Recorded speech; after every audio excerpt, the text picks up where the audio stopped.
Hey guys, hey. Uh, I haven't done Tabby's tips this week because I got caught up doing other stuff. But I didn't want a week to go by and I don't do them. But as always, you know what we do around here. We start with scripture first. So let's go to Ecclesiastes 3:1-7. There's a time for everything, a time to be silent and a time to speak. A time to be silent and a time to speak.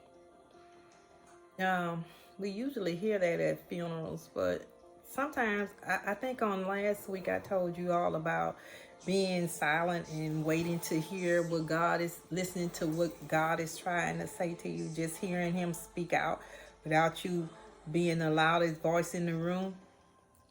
And that's what I feel like, I'm hearing from Him again, but He's staying on the same topic with me with the word surrender. So I looked it up before, and when I looked it up, I didn't look it up for the what it means spiritually, right? So spiritually, it means a believer completely gives up his own will and subjects to the will and teachings of a higher power. It may also be contrasted by submission. Surrender is a willful acceptance and yielding to a dominating force and their will. And so I started to really examine some things. And then I had these little three things that I had on my mind. And one of them was surrendering to the need to always be right. Surrendering to the need to always be right. I didn't think that I have that where I gotta be right, because that sometimes when you're in the battle, you want your point across. You want people to listen to what you have to say, right or wrong. But sometimes give others the gift of letting them be right, by yielding, not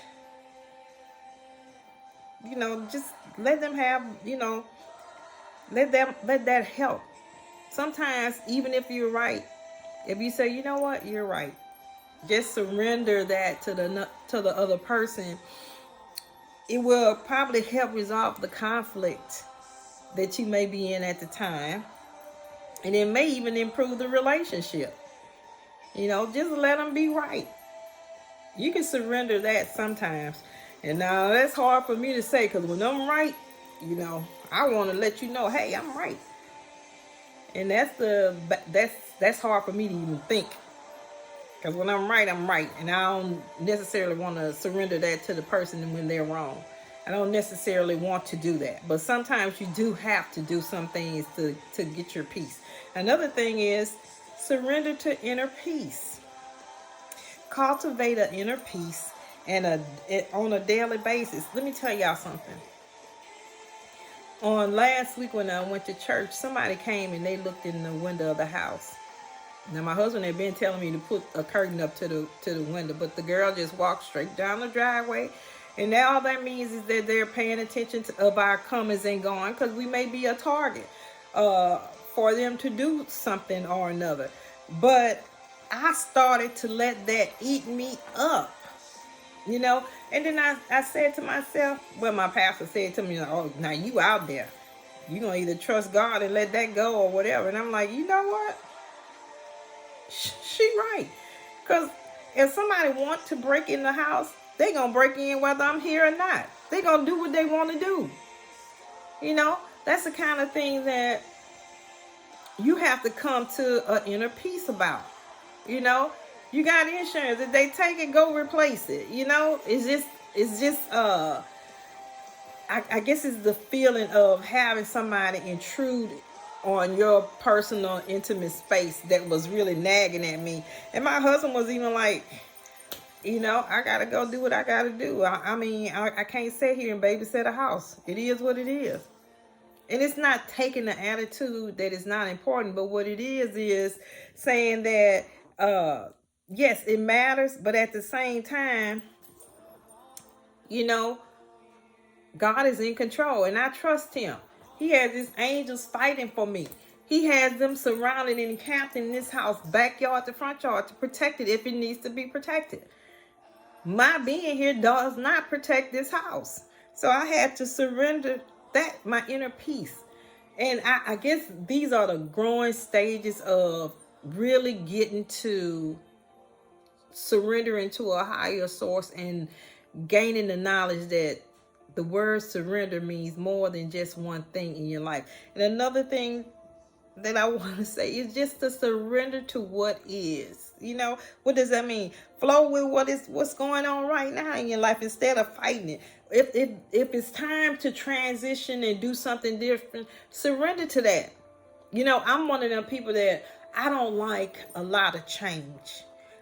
Matter of fact, I'm gonna say that I find myself getting comfortable, and I know comfortable is temporary, because if we're moving and doing different things in our life, I can't never just stay comfortable. Staying comfortable is a place that leaves you not necessarily being able to move forward. And I know that I have to move forward because I'm changing and doing different things. I have so many things that I want to do in my life. So I can't get comfortable and be comfortable in my space and don't want to make the necessary changes that I need to make. You know what I'm saying? I don't know. I just felt like, hey, I'm out here and God keep telling you that you need to surrender, but it's surrendering in different areas in your life. You know, surrendering to your spiritual growth. I even thought about surrendering to my inner child. You know, the one that's sitting in the desk in the 7th grade. I could still see my teacher. Her name was Miss Craig at the time. She dead now. Maybe she rest in peace. And, you know, she wasn't a real friendly lady. And when you're like that, people say are speaking to your life and say things that you know are, well, you should know that's not true about you. But when you don't know and they say things, you absorb all those things in your life, and you almost allow them to speak who you are, who you're going to become in your life. And that's not true. So I have to be forgiving to myself constantly, telling that little girl that she's always been a superstar. What I thought of her then was unfair to her. And I could see myself sitting in that desk, because I think it was picture day. I got a picture. I'm going to post it one day. I think I do have it on Facebook, where I have this green dress on and my eyebrows are thick as all get out. And I took that picture. I thought it was cute, actually. And when I look at it and I think about all those things that I thought I was not good enough then. You know, we're poor. We can't do nothing because we don't have this. And sometimes when you grow up, you carry those things with you. So I have to constantly remind that little girl that she's a superstar.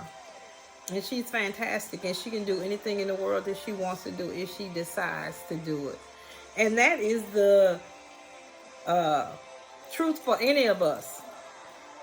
Decide that you want to do it and then do it. Just decide that you want to do it and then do it.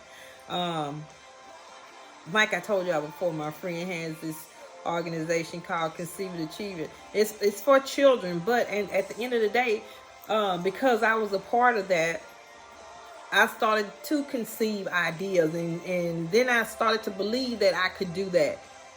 And so once you conceive it and you believe it, you can achieve it.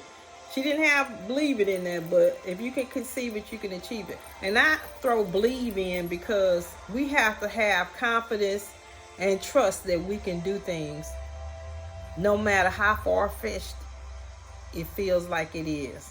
We can do anything we want to do. We are unstoppable. Unstoppable. The only thing that stops us is us. We're the only one that stops us from doing anything that we want to do.